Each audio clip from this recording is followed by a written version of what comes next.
Hello my dear children, welcome to Science Tutorial with D. Dwivedi. So children, today we will start with chapter 15, Some Natural Phenomena. Children, in class 7, you read about winds, storms and cyclones. You learn that cyclone can cause a lot of damage to human life and property. You also learn that we can protect ourselves from these destructive phenomena to some extent. In this chapter, we shall discuss two other destructive natural phenomena. These are lightning and earthquake. We shall also discuss what steps we can take to minimize the destruction caused by these phenomena. So let's start the chapter. Topic to be covered in this lesson are electric charges and electroscope and lightning, earthquake. So first of all, we will study about electric charges. Now we will study how do things become charged. Okay, we will also study charging by rubbing and types of charges and their interactions. So, children, you must have observed, you all have experienced one thing, that we all have noticed the phenomenon that when you rub the plastic scale on your dry hair or the comb your hair with the dry comb, the scale or comb can attract small pieces of paper. Have you ever think about it? Why the comb start attracting the small pieces of paper? Actually, when you rub the comb or the scale with the dry hair, it becomes charged. It is because it becomes charged, that is, it acquires small charges. Means whenever the things are rubbed, they acquire charges and they start attracting other objects. Children, you also must have observed this thing. When you rub plastic scale or comb, and after rubbing, when you bring small pieces of paper to these objects, they will start attracting these papers. Means when you rub comb or plastic scale, they become charged. Okay. So this proves that by rubbing bodies, the body can be made charged. And these bodies are called charged bodies. Okay. When rubbing bodies, the bodies can be made charged. These bodies are called charged bodies. Now we will talk about the types of charges. Types of charges and their interactions.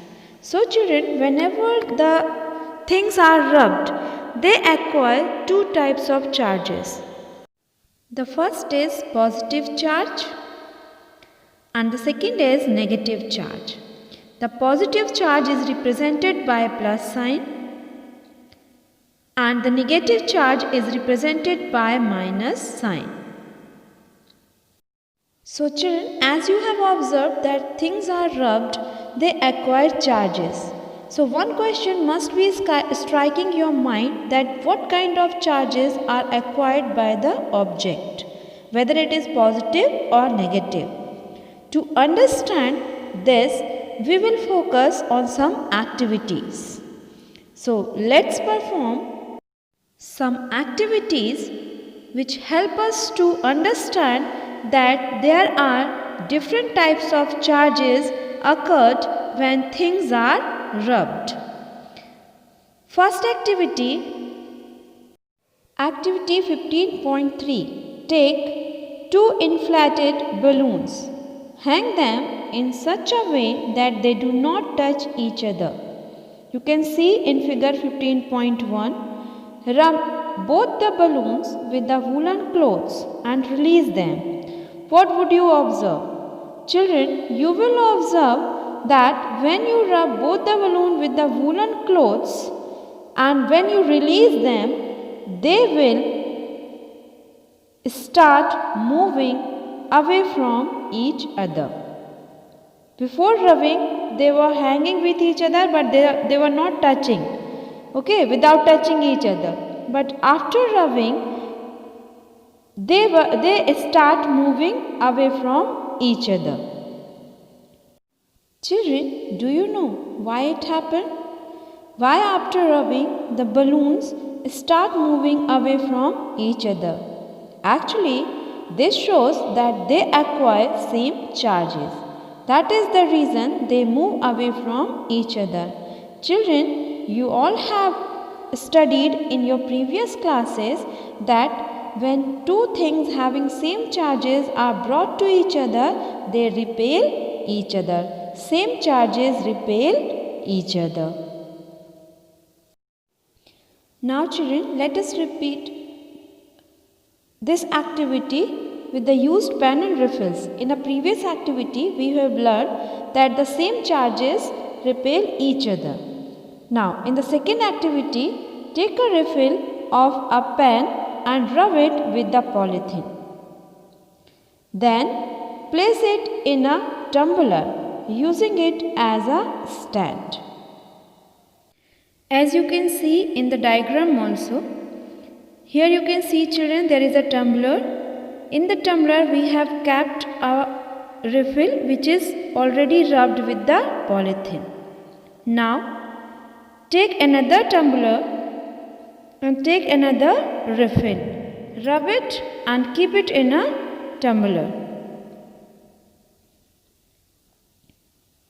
Now rub another refill with the polythene and bring it close to the previous refill.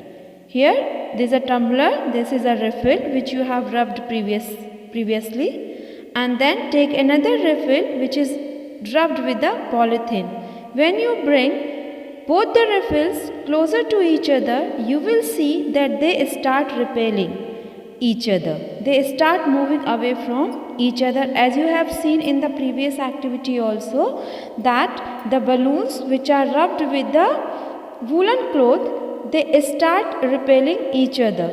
Same here, you can see that both the refills which are made up of same material, when they are rubbed with polythene, they acquired same charges and they start moving from each other. It means the object which is made up of same material, they acquired same charge and same charge repel each other. Now we will do another activity. In this activity, we will bring charged bodies of different materials. Okay, in this activity, we bring charged bodies of different material. In first activity, we have brought 2 balloons. In second activity, we have used 2 refills, and both were made up of same material. So in this activity we will use 2 things which are made up of different materials. So let us say we try to bring inflated balloons rubbed with woolen cloths closer to the refill which was made charged by rubbing it with polythene. We have balloon and we have refill. We will notice that they both try to move closer, means when we bring a balloon, rubbed or charged balloon with near to the charged refill, they start moving close to each other. Okay, here we can see children, the balloon is made up of different material, okay, and the refill is made up of different material. In first activity, when we have taken both the things which are made up of same material like balloon, they repel each other, means they acquire same charge.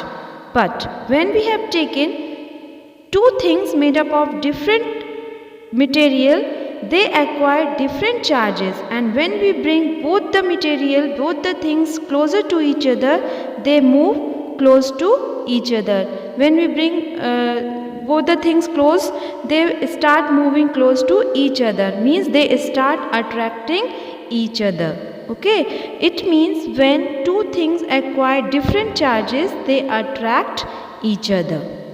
Okay, these three activities let us to conclude that first, the charged balloon repel charged balloon. Okay, in first activity we have seen that we took two balloons which are made up of same material. A charge refill repelled charge refill. Here also both the refills are made up of same material and they acquired same charges. That's why they repel each other. In third activity, children, you have seen that charged balloon attract a charged refill. It is easily indicates that the charge on balloon is of a different kind from charge on the refill. Okay, so you can understand when two different charges come close to each other, they attract each other. Means two things having different charge are brought to each other, they attract each other. So there are two types of charges, positive and negative. When positive charge come close to negative charge, they attract each other. When same charges are brought near to each other, they repel each other. So same charges repel each other and different charges attract each other. And second thing also which you have understood, that different materials acquire different charges.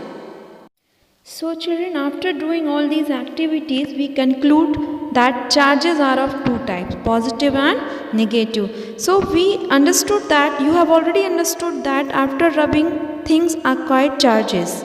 Okay, things become charged. But how can we come to know that which kind of charges are acquired by two different things? So to perform it, we will perform one activities. One, we will take a glass rod and we will rub it with the silk cloth. After rubbing, both glass rod and silk cloth will become charged. But both glass and silk cloth will acquire different charges. The glass will become positively charged and silk cloth will become negatively charged. Means glass rod will possess positive charge and the silk cloth will possess negative charge. This idea comes from the fact that when we rub glass rod with silk, glass rod acquired positive charge and silk acquired negative charge. And also, children, one more thing I would like to tell you, that the electric charge produced by rubbing are always stationary, static. But when charges move, they constitute the current. Okay, means the electric charges generated by rubbing are always stationary. They do not move by themselves. When the charges move, they constitute an electric current. That's all for today, children. In our next class, we will study about the transfer of charges, electroscope, and also about lightning. So that's all for today. Have a nice day.